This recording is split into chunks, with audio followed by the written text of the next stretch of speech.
Yo! What is up mga idol? So ngayon, panibagong tatuan at panibagong video at panibagong kagwapuhan ulit tayo mga idols, no?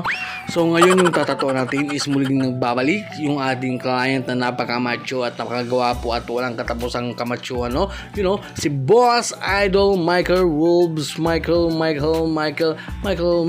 you know, shout out, boss. Yun na, si Michael, no? So yung gagawin namin ng mga idol is mag-enhance tapos mag-add kami ng yun, basta mag-add kami ng armband, no? So syempre sa akin din yan mga idol, no? So palagi lang niyang pinai-enhance para lalong gumanda yung kanyang tattoo mga idol, no? You know, napakaliit ng tiyan ng ating client, no? Talagang super liit at napaka-macho na walang katapusang macho, no? Grabe, napakalaki ng katawan mga idol, you know? Si Boss Idol Michael.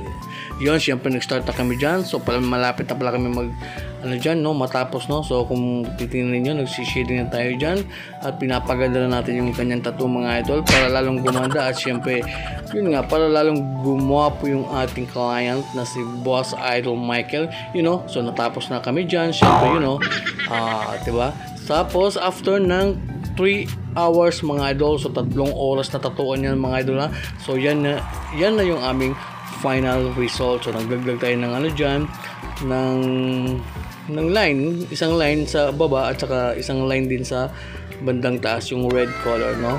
So lalo siyang gumanda mga idol, diba? Yun, napakaganda mga idol yun. So armband tattoo mga idol, so enhance with add-on. So yun lang yung ating video ngayon mga idol at yan na yung ating final result. So yun mga idol, maraming salamat and God bless and ingat kayo palagi.